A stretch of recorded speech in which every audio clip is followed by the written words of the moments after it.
De Abelardo Castillo, sus cuentos, sus novelas, el teatro, ensayos, junto a las revistas literarias que fundó, El Grillo de Papel, El Escarabajo de Oro, El Ornitorrinco, y los talleres literarios por los que han pasado generaciones de escritores, son ineludibles a la hora de pensar el campo intelectual, el campo literario argentino. Recientemente, en la publicación de Las Otras Puertas, a 50 años de su primera edición, Juan Forn envió una carta donde dijo que ese libro había sido fundamental para él en su decisión de convertirse en escritor y que por eso se lo recomienda a los jóvenes cuando le piden consejo a la hora de escribir. Estamos con Abelardo Castillo, tenemos esa suerte. Muchas gracias, Abelardo, por recibirnos.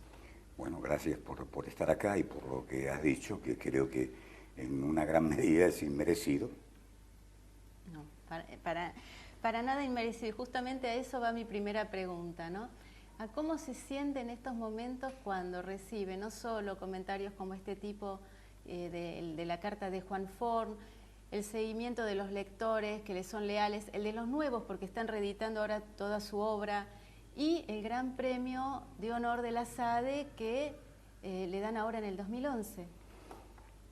Es muy difícil juzgarlo porque es como si todavía no lo tuviera del todo integrado a mí, sobre todo porque el Gran Premio de Honor de la SADE, para todo escritor argentino, sobre todo de mi edad o cercano a mi edad, siempre tuvo una dimensión muy grande, porque se supone, o se suponía por lo menos hasta hace unos años, y en mi juventud seguramente que sí que se suponía, que era como el premio más importante que se le daba a los escritores argentinos. Es un premio que nació como reivindicación a la negativa de darle el Premio Nacional a Borges en el 44 y que tiene desde entonces ese especie de plus que excede el mero hecho de recibir un premio, ¿no? Y lo han recibido, creo que excepción hecha de Cortázar, que no vivía en la Argentina, y de Marechal, ignoro por qué, todos los grandes escritores argentinos, Mujica Lainez, Sábato, Bioy Casares, Mallea, poetas como Pedroni, como González Tuñón, Agosti, por ejemplo, en el 80 y tanto fue Agosti. Creo que una de los puntos de esta conversación va a ser justamente aquella polémica que yo tuve con Agosti en los años 60. Y es muy difícil para alguien que ha sido joven o adolescente, cuando ellos ya eran grandes escritores o grandes nombres, sentirse en un estado como de paridad con eso. Del mismo modo que pasen los años que pasen, frente a alguien que ha sido nuestro profesor en la secundaria o en la universidad, siempre te sentís un alumno, como una maestra de la primaria sigue siendo tu maestra, aunque tengas 50 o 60 años. El haber admirado a ciertos escritores cuando eras adolescente o joven te hace permanecer en esa especie de estatus de discípulo. Entonces no sentís que sea merecido, y realmente yo lo siento, una distinción de ese calibre, aunque, ya te digo, ni siquiera sé lo que significa hoy el Gran Premio de Honor de la SADE, pero sé que lo ha recibido aquellos hombres que yo siempre he admirado. Yo creo que va a significar lo mismo. Y quería preguntarle también cómo surge lo que usted llama no vocación, sino destino de escritor. Un destino que usted dice que elige todos los días.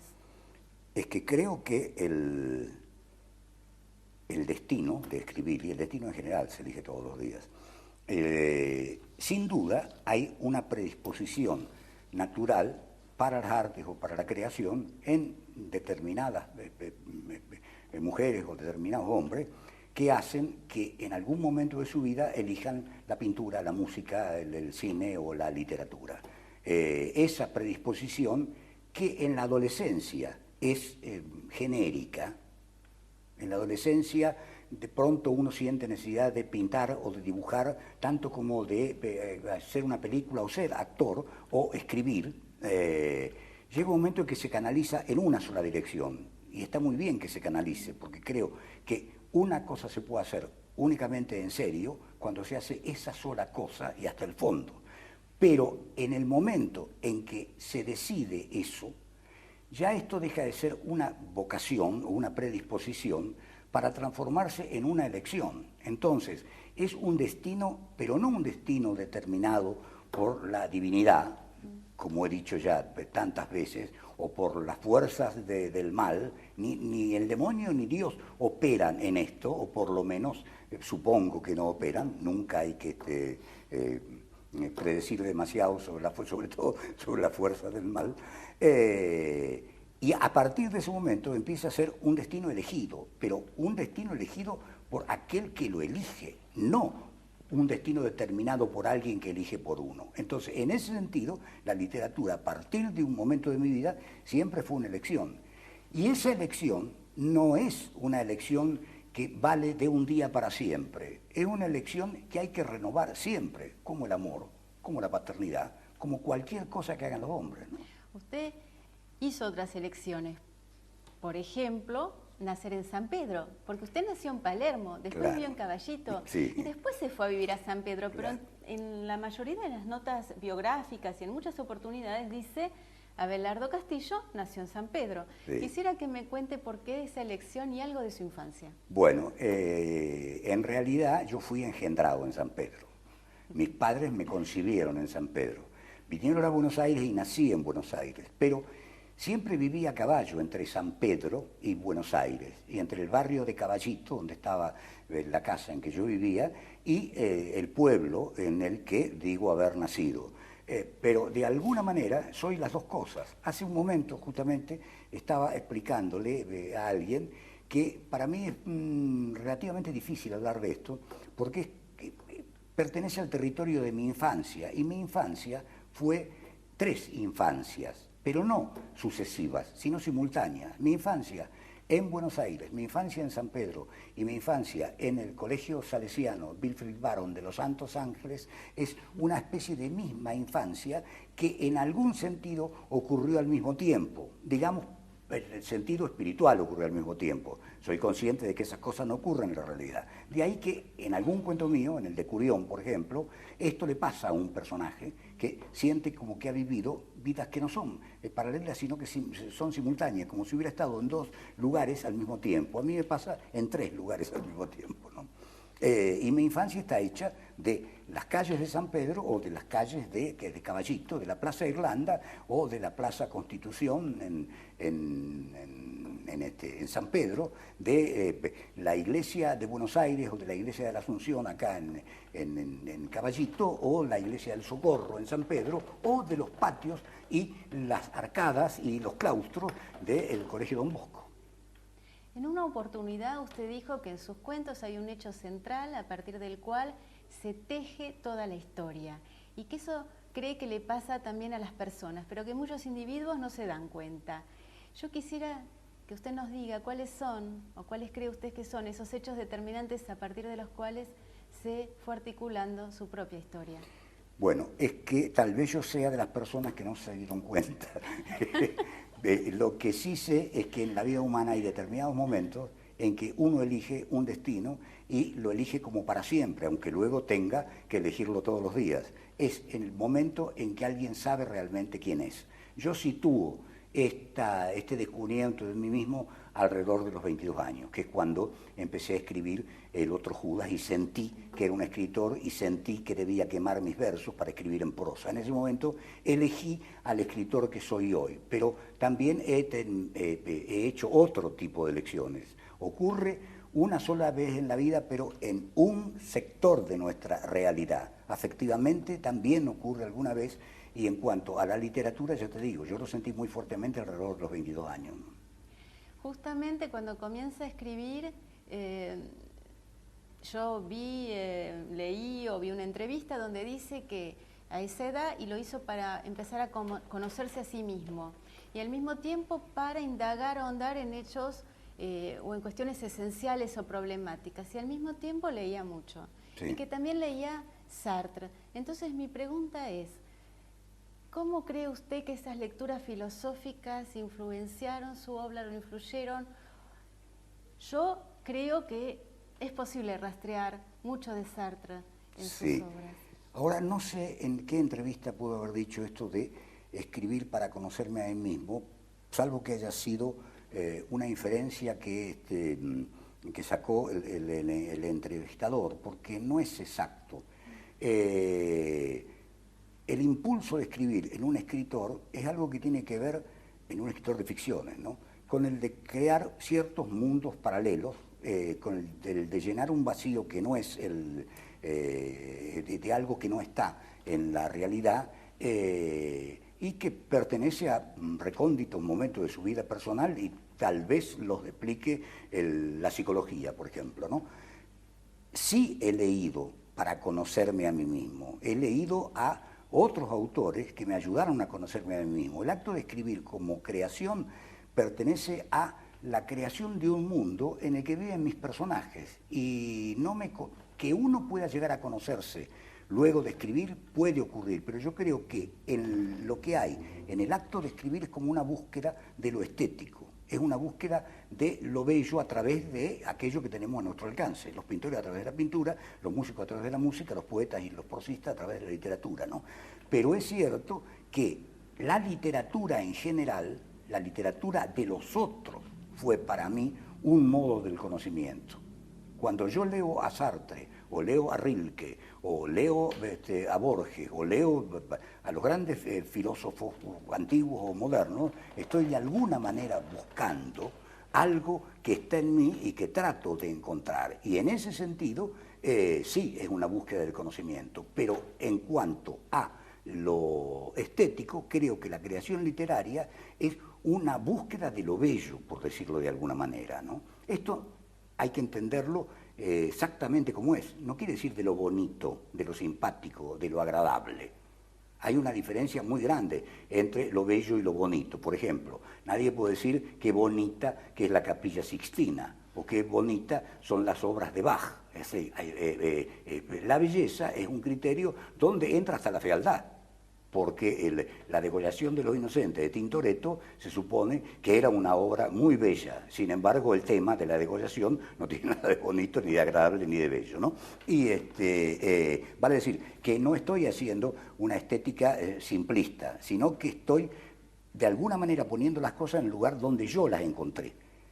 Cuando busco el conocimiento, me dirijo a la ciencia o a la filosofía.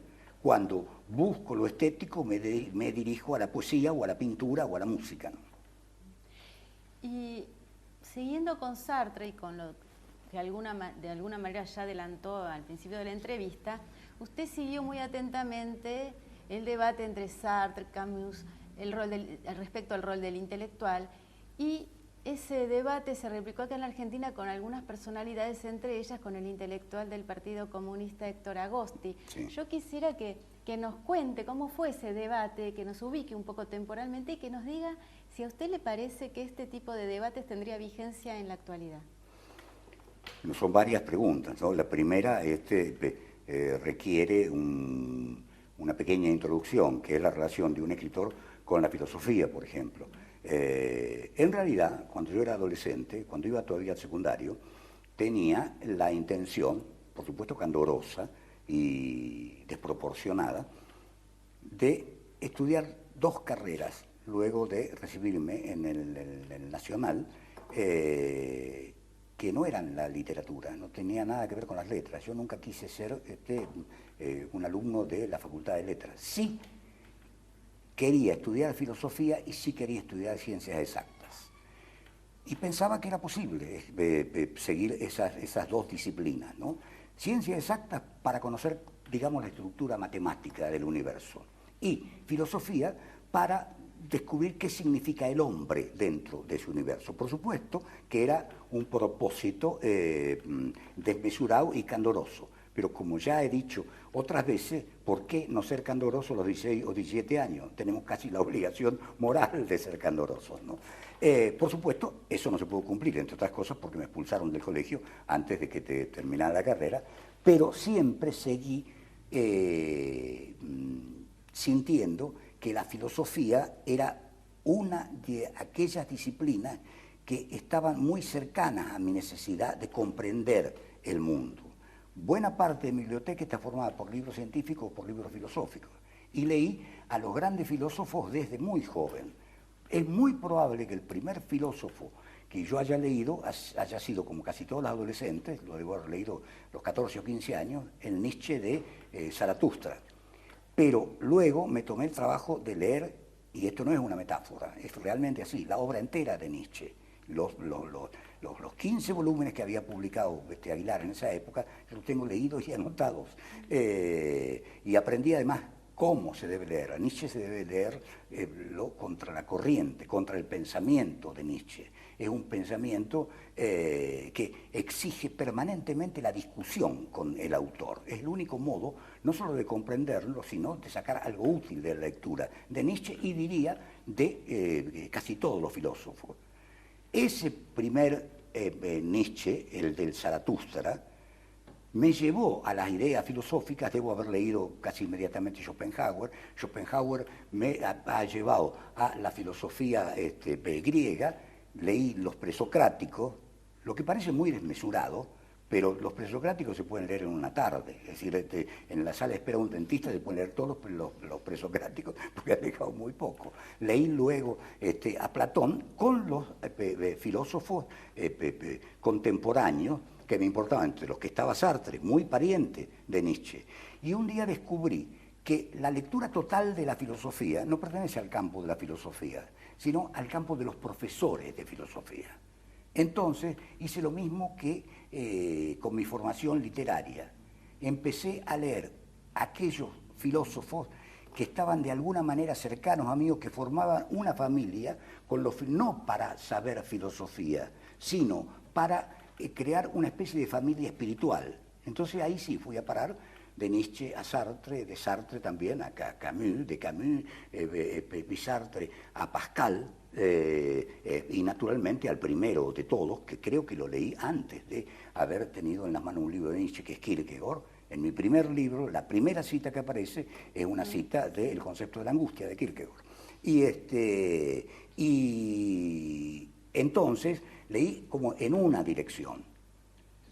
En Sartre además influyó sobre mí no solo las ideas del existencialismo ateo, que por otra parte ya venían las ideas del existencialismo en mí, fomentadas por Kierkegaard y por Heidegger, al que leí un poco más tardíamente, pero no más allá de los 25 o 30 años, pero Heidegger influyó sobre mí, como sobre toda mi generación, desde un punto de vista también ideológico y político. De ahí la famosa polémica de Sartre con Camus. Lo que se estaba discutiendo, además de una concepción general del mundo, era una concepción general de la política en la época de Sartre. En ese momento yo diría que me sentí más sartriano que camusiano, aunque no sé si estoy diciendo la verdad, porque siempre tuve una relación muy profunda con Camus.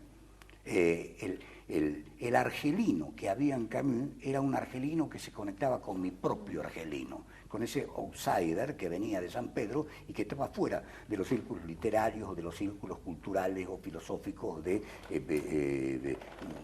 esta ciudad enorme, ¿no? Y luego, justamente por influencia de esas ideas, fui a parar a mi discusión con el Partido Comunista, que no fue una discusión con el Partido Comunista, sino que fue una discusión con un intelectual, y me ocupé de hablarlo muchas veces, con un intelectual del Partido Comunista, que era Héctor P. Agosti, un hombre al que siempre le tuve un inmenso respeto, un gran escritor, un gran ideólogo y un gran hombre de la cultura, pero que yo creía que sus posiciones frente a lo que en ese momento se llamaba la izquierda independiente eran erróneas, porque lo que En ese momento creía el Partido Comunista que para ser un hombre situado dentro de la historia argentina con cierta dignidad había que estar afiliado al Partido Comunista. Y yo siempre sentí que no era en absoluto necesario. Y además sentía que un intelectual nunca debería estar afiliado a ningún partido, porque entonces se rompe ese pacto con la libertad que ha hecho en el momento en que se sintió intelectual.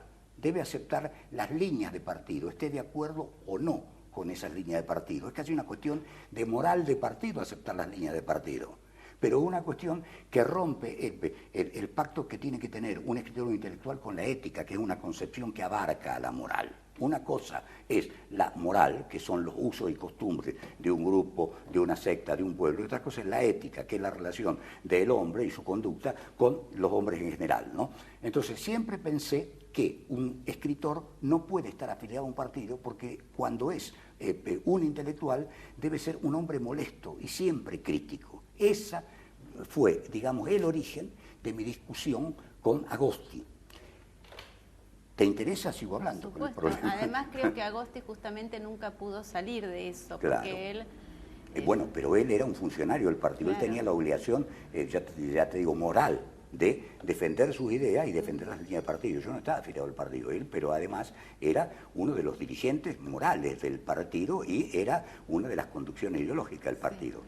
Pero, y esto tiene que ver con el Gran Premio de Honor, siempre lo respeté mucho a Agosti. Cuando a Agosti le dan el premio de honor de la SADE, el que a mí me van a dar mañana, yo fui hasta la Sociedad de Escritores para saludarlo. No lo pude ver porque había un gentío, pero le dejé una notita en la que le decía que había estado ahí, que no lo había podido saludar porque había mucha gente que me lo impedía, y recibí una carta de él, muy afectuosa, diciendo que me agradecía que hubiera estado, recordándome aquella polémica, pidiéndome la polémica que había tenido conmigo en los años 60, pues dice que en sus continuas mudanzas o prisiones, porque los integrantes del Partido Comunista, sobre todo si eran intelectuales considerables, vivían presos, la había perdido, y que se la hiciera llegar de nuevo y dándome la razón. Vale decir, aceptando que aquellas cosas que yo sostenía cuando era un muchacho en los años 60, en el 83 eran realmente válidas, lo que me conmovió mucho. Después nos encontramos, incluso esa carta fue publicada por un periódico partidista, ¿no? ¿Y ese tipo de debates tiene vigencia hoy en día? Tendría vigencia hoy en día si hubiera quien pudiera debatir, pero lo que veo que está muy pobre es la capacidad intelectual, sin que esto suene a desdén, ¿no? Creo que no hay discusiones ideológicas, hoy hay discusiones políticas, hay discusiones circunstanciales y discusiones internas entre partidos que hacen a el funcionamiento casi inmediato de determinadas líneas ideológicas o económicas. Pero la discusión central ideológica, la discusión verdadera, aquella que va a fondo, esa también pertenece a la filosofía. Y yo creo que no hay intelectuales hoy que puedan debatir, pueden, por supuesto, pero que pueda interesar ese debate a alguien.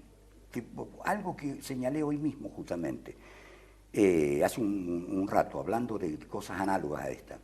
En los años 50 y tantos, debía ser 57 a lo sumo, hubo una discusión entre Borges, que en ese momento tendría 56 o 57 años, Sábato, que si nació en el 10 o en el 11 debía tener 47, y Miguel Ángel Martínez de Trada, Ezequiel Martínez de Trada, que fue realmente un acontecimiento nacional ideológico, se discutía acerca del peronismo.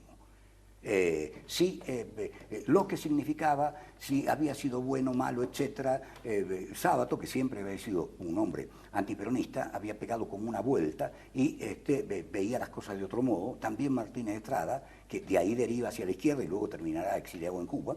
Y discutieron estos tres intelectuales argentinos, ninguno de los cuales sobrepasaba en mucho los 55 años. Elegíme tres intelectuales argentinos de hoy que tengan más o menos edad, entre 40 y 50 años, que puedan discutir sobre ese tema y que además ese tema sea decisivo para la juventud y que le enseña a pensar esa discusión a algunos, de un lado o de otro, no me interesa quién tiene razón en este momento. Es decir, ya sobre este debate yo tomé mis posiciones hace como 50 años también. No voy a elegir porque tendría que elegir demasiado y acá de lo que se trata es de usted. Y ahora volviendo o pasando a algo más estrictamente literario, usted se diferenció de los que llama escritores de género, lo mismo que los escritores que usted admira, que han escrito cuento, novela, sí, ensayo, teatro, incluso filosofía.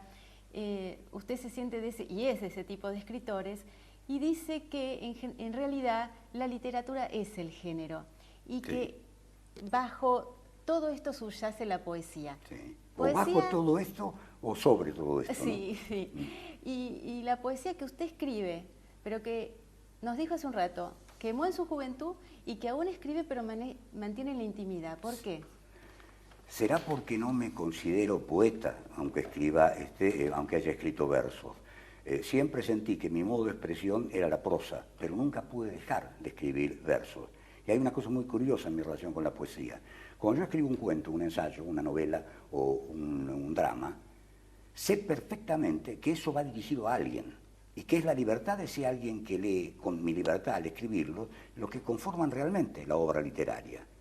Lo que a veces he también definido como ese estremecimiento íntimo que va entre como un temblor que se produce entre la palabra del que escribió y el momento en que esa cosa se recibe como lector, cosa que he sentido yo siempre con los grandes escritores que he admirado. Eso lo siento cuando escribo en prosa, digamos, siento que eso es así, que va dirigido a alguien, no me importa quién, nunca pienso en el lector, pero sé que en última instancia ese lector existe y es como si estuviera yo pensando, hay que decir la verdad por determinado tipo de razones, ¿no? En el caso, por ejemplo, en que escribo un artículo teórico, o hay que ser honesto con lo que uno está escribiendo, piense yo lo que piense acerca de mis personajes, con lo que a veces no estoy de acuerdo, porque el lector merece por lo menos ese respeto. Nunca lo sentí con la poesía. No sentí que mi poesía fuera dirigida a un lector. Es como si mi poesía fuera dirigida a mí mismo, como se escribe en los diarios íntimos verdaderos, que no se piensa en la publicación. Yo no escribo la poesía para que se ha publicado algún poema mío, pero yo no escribo mi poesía para que la lea nadie, la escribo porque tengo ganas de escribirla. La escribo casi con la inocencia con que empecé a escribir. Y pienso seguirla escribiendo así hasta que me muera. Si el lector la conoce o no, será cuestión del tiempo, pero mientras tanto, tal vez algún día publique el libro, pero el nombre de ese libro, que no es muy caudaloso, aunque reúne poemas desde mi adolescencia hasta acá, es La fiesta secreta. Porque para mí la poesía es eso, es una fiesta secreta. En cambio, la prosa no es una fiesta secreta, es como si fuera una fiesta pública. Y hablando de libros, de nombres de libros, recuerdo que este año creo que fue, usted dijo que no ve una diferencia entre lo fantástico y lo realista y que por eso el conjunto de sus cuentos se llama Los Mundos Reales. Sí. ¿No? Y en esa posibilidad de encuentro de lo fantástico y realista que yo vine rastreando en su obra, uno de los momentos así que me parecen muy interesantes es en Crónica de un iniciado, el encuentro fáustico que se da entre el narrador y un él que podría ser tanto una proyección mental del narrador como efectivamente el diablo. El diablo, sí. Incluso en el último párrafo de ese primer encuentro con él ya se dice directamente del diablo, ¿no?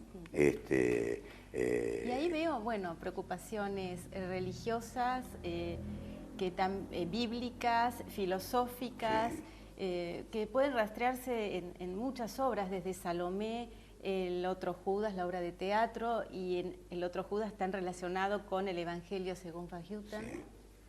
Bueno, ya lo has definido hace un momento, ¿no? Es exactamente eso lo que ocurre, porque no hago ninguna diferencia entre lo que se llama equivocadamente el mundo real y el mundo fantástico. También de esto he hablado muchas veces.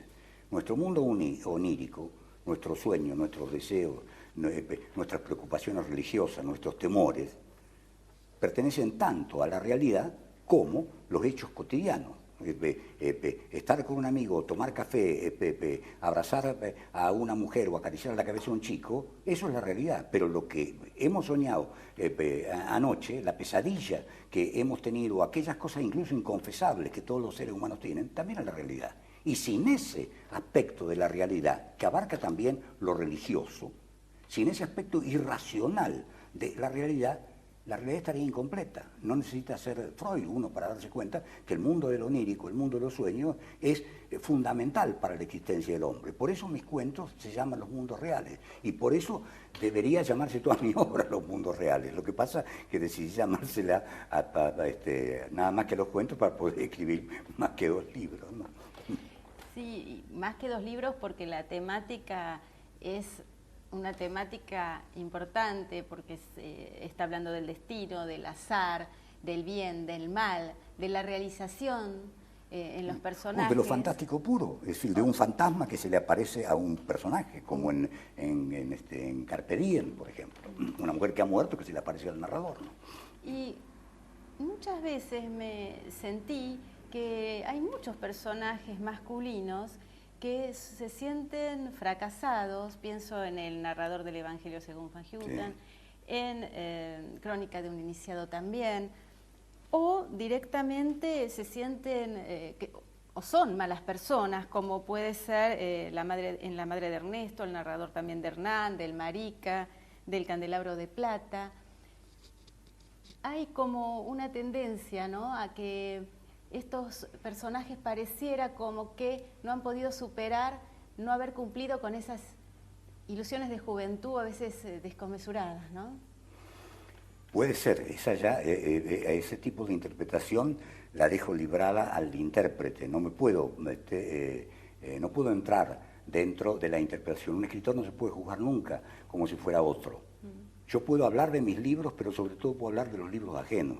Pero no puedo saber realmente qué significan mis libros. Creo que en algún sentido tenés razón y que en algún sentido lo que esto implica es que siempre creí, y acá tendríamos que volver a Sartre, cuando dice en El ser y la nada que el hombre es una pasión inútil y que toda vida de algún modo es un fracaso, que bien mirado y mirado con absoluta honestidad, el hombre siempre, y sobre todo cuando es más profundo, tiende a creer que su vida es un fracaso. A veces hasta lo extiende a la vida en general y se pregunta por el sentido de la vida. A eso yo no he llegado nunca. Siempre he dicho que hay una exageración de tipo meramente verbal al hablar del sentido de la vida, al preguntarse por el sentido de la vida. Y esa es mi polémica íntima con Camus, cuando él escribe en El mito de Sísifo, si la vida tiene sentido para ser vivida, porque está estableciendo casi una teoría para salvarse del suicidio, porque sus reflexiones son acerca de si merece ser vivida o no, en la medida en que responda que no, se tiene que matar. Pero yo siempre sentí que preguntar por la vida en general es una exageración.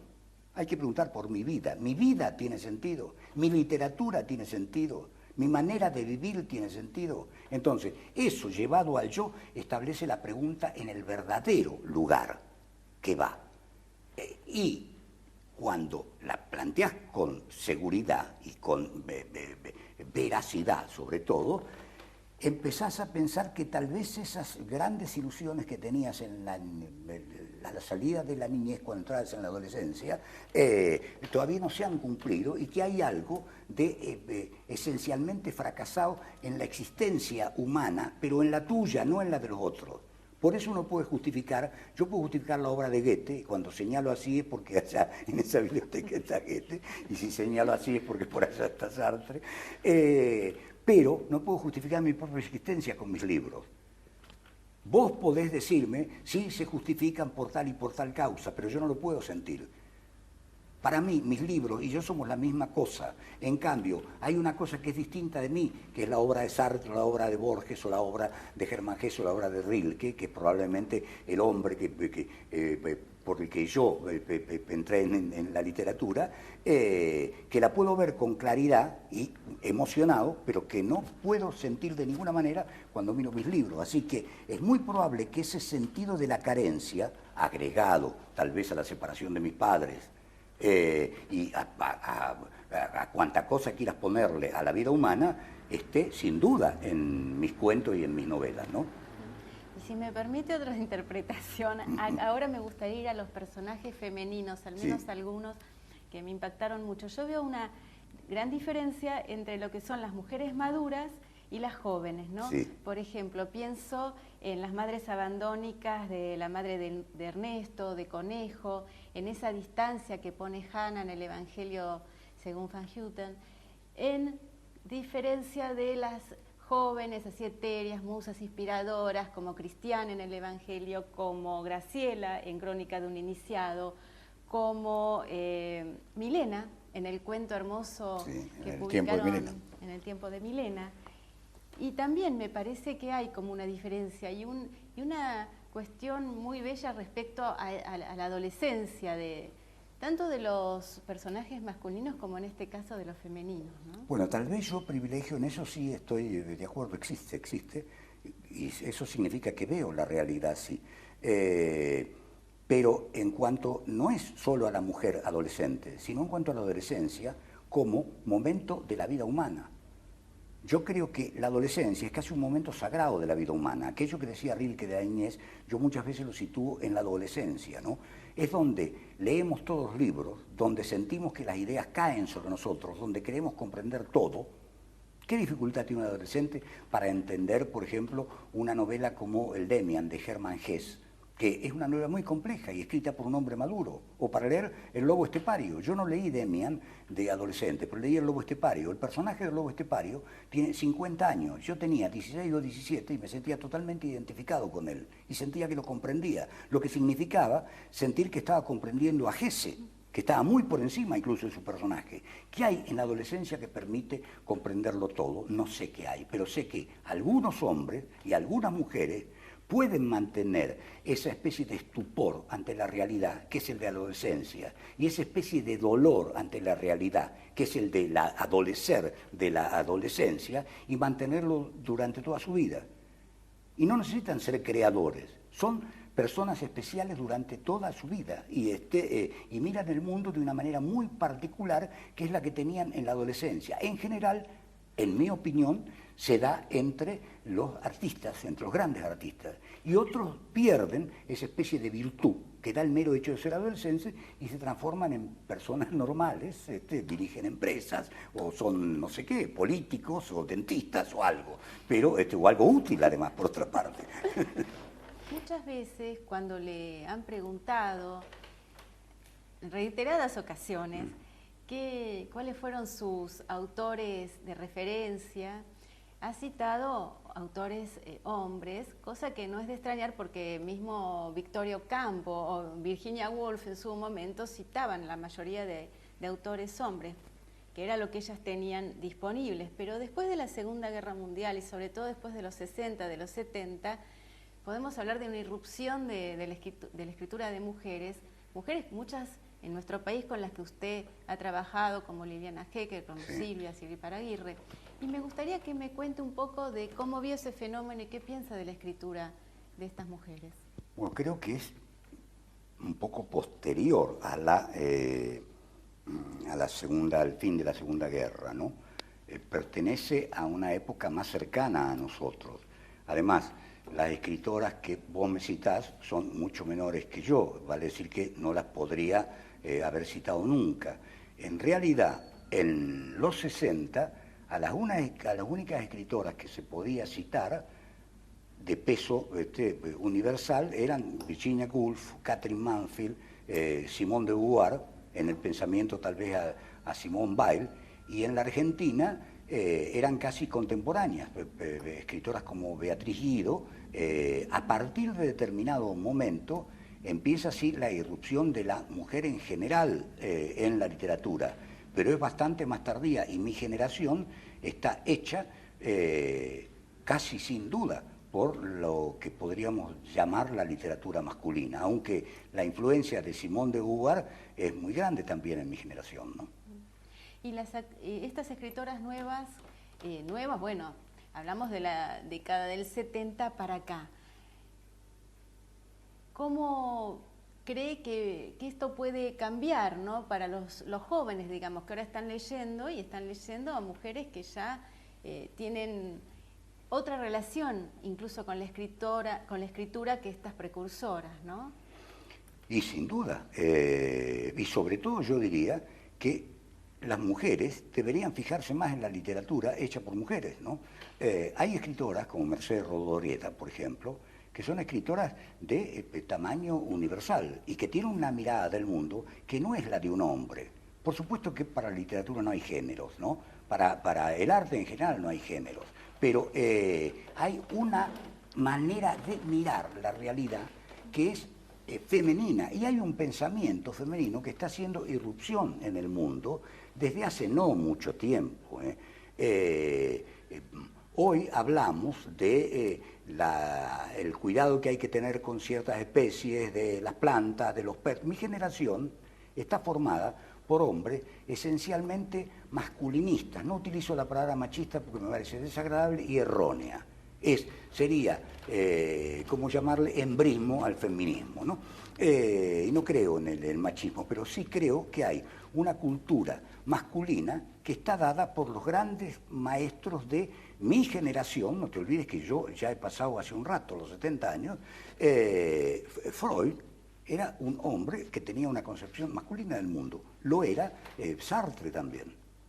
Es decir, la mujer entraba como por la ventana y con cierta compasión por parte del hombre. Hoy la cosa ha cambiado, pero la relación del hombre con la naturaleza, al hablar del hombre, hablo del hombre en general, ¿no? Pero la relación del varón con la naturaleza también ha cambiado, y creo que ese es un aporte del pensamiento femenino.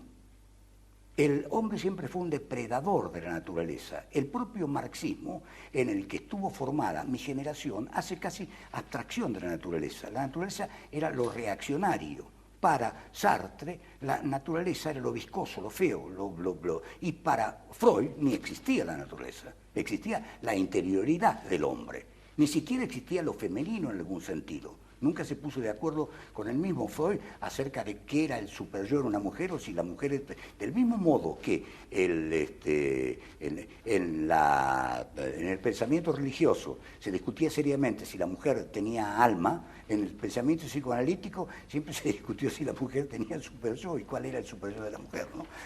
Vale decir que yo me he criado con un pensamiento masculino que hoy afortunadamente se ha roto, y que da paso al pensamiento femenino, a las grandes escritoras mujeres, y a pensadoras también mujeres. Hay una cantidad de grandes escritoras que cuando yo era joven no existían, ni siquiera como nombres tangenciales, pero hoy hay una gran, no solo en la Argentina, en el mundo entero, ¿no?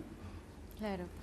Hay un aspecto del que usted no reniega cuando habla de su literatura, y que incluso no porque lo hace testimonial, quiero decir, el aspecto autobiográfico, usted lo reconoce en su literatura, sí.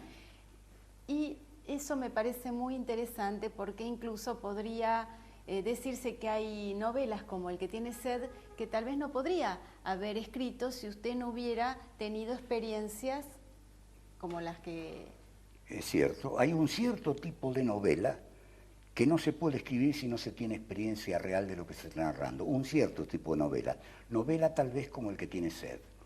Novelas como, por ejemplo, Bajo el volcán de Malcolm Lowry. Alguna vez he dicho que si Malcolm Lowry no hubiera sido alcohólico, pero hubiera escrito igual esa novela, hubiera sido casi sospechoso. Es decir, de un talento tan desmesurado y de una verdad tan profunda, que cómo consiguió saber eso del alma de un alcohólico, ¿no? Porque hay hombres cuya literatura está de alguna manera más pegada que la de otros a su vida. Caso Malcolm Lowry, caso algunos textos de Hemingway. Parecería que no, por ejemplo, en el caso de Borges, en el caso de Thomas Mann. Sin embargo, y por eso dije parecería, en un sentido estricto, toda literatura de ficción es autobiográfica. No se puede hablar nada más que de aquello que conocemos profundamente y no podemos establecer nada que esté fuera de nuestro yo. Escribamos en tercera persona o sobre los kirguís o sobre animales, siempre va a estar presente el hombre que escribe. Y la literatura fantástica es nada más que un testimonio personal autobiográfico del espíritu de un hombre, no de su biografía, en el sentido lato de la palabra. Hay novelas donde vos percibís, por acá pasa la realidad del narrador. Son novelas, por ejemplo, como Bajo el volcán, como algunos cuentos de Dylan Thomas, por ejemplo. Y hay novelas donde sentís, como en Flaubert o como en Thomas Mann, pero ¿dónde está el narrador? Aun cuando el narrador en Thomas Mann está muy claro en los Buddenbrook, por ejemplo. Y hay otros escritores que parecen absolutamente ajenos a lo autorreferencial o a lo autobiográfico, y su obra está atravesada en todas direcciones por lo autobiográfico. El mayor escritor en ese sentido es Tolstoy. Tolstoy casi no escribía una cosa que no tuviera que ver con él, pero todos los escritores hacen lo mismo. Aun cuando escriban cuentos fantásticos, cuentos metafísicos, ¿qué es la obra de Borges, sino la radiografía espiritual de Borges? No podemos hacer otra cosa. Del mismo modo que no podemos inventar nada que no esté de alguna manera en la realidad. El hombre que escribe, el hombre que estuvo con nosotros, que está con nosotros acá ahora, es Abelardo Castillo. Yo traje con mi caligrafía un fragmento de un texto que usted escribió a la muerte del Che Guevara. Sí. Es hermoso el texto. Mataron al Che. El 8 de octubre, en Valle Grande, mataron al Che. Los generales bolivianos lo dicen, y deben ser cierto. La muerte, al fin de cuentas, es la menos inesperada anécdota de la vida. La cuestión es no morir de muerte ajena, y el guerrillero que murió, murió de la que había elegido. A eso, los que creen en Dios, por un malentendido, lo llaman salvación. Los que no creemos, también. Y yo hasta lo llamo no morirse, abolir la muerte, matarla. Creo que estamos hablando de una escritura que también logra eso. Con lo que usted acaba de decirme recién, ¿no? La escritura, en relación con esta vida que tiene que ver con los aspectos que se vuelcan de esa vida en lo autobiográfico transmutado en literatura, que logran una conexión especial con el lector. Y tal vez la gran literatura es eso, ¿no? No morirse, abolir la muerte, matarla. Sí, el gran arte es eso también. Hay una frase que a mí siempre me conmovió, que es casi una frase bíblica, muy cercana a algunas frases reales del Evangelio, como que si quieres, el que quiera salvar su vida que la pierda, o el que quiera salvar su alma que la pierda. Que es, si lo das todo menos la vida, has de saber que no diste nada. Esa frase es del Brand de Ibsen y tiene un enorme contenido evangélico, aunque no es textual del Evangelio, ¿no? Y yo creo que es la prueba de fuego de la autenticidad de un hombre. Esto no quiere decir hacerse matar, pero si no estás convencido de que si no das la vida no diste nada, eso hasta impide escribir. No solo como el Che, que dio su vida real, su vida de hombre vivo, y en ese momento para mí resucitó y se transformó en inmune a cualquier otra bala y empezó como a vivir de nuevo, sino en hombres como Van Gogh, por ejemplo, en hombres como Poe, en los grandes artistas. Sienten que si no ponen la vida entera en eso que están haciendo, no ponen nada, pero no porque se lo propongan desde un punto de vista monumental y puramente verbal, sino porque lo sienten así, porque no pueden hacer otra cosa. Vale decir que eso mismo que yo escribo sobre el Che, lo podría escribir, y creo que ahí en ese mismo editorial se dice, sobre Rilke, que fue el que estableció para la poesía y para siempre aquella frase famosa de morir de muerte propia, murió también de su muerte propia. Era el cantor de las rosas y de la muerte. Y un día, juntando rosas, se pichó un dedo y ese esa espina lo mató, ¿no? Hay seres excepcionales que coinciden morir de su propia muerte. Esto también lo ha dicho Rilke muy largamente en los cuadernos de Malte Lauris Brigge, que es uno de los libros que más influencia ha tenido sobre mí. Lo leí en mi temprana adolescencia y ya te digo, es uno de aquellos libros que me envió a la literatura, ¿no? Pero creo verdaderamente en eso y creo que si vivís de ese modo, realmente estás viviendo. No justificás tampoco para tus propios ojos la vida, pero tal vez la justificás a los ojos de algún otro. Y la literatura como una forma de matar la muerte. Exactamente. Bueno, muchas gracias. Si se consigue o no, no sé, pero es una forma, claro. Me atrevo, con temor y temblor, citando Aquí exactamente, a pedirle si nos lee una de esas poesías. Bueno, sí, pero para eso tengo que ir a buscar primero y trataré de no elegirlas porque nos podemos pasar toda la noche acá mientras me decido, así que voy a agarrar al voleo lo primero que encuentre, bueno. Así que no garantizo que nadie salga muy beneficiado de esta lectura.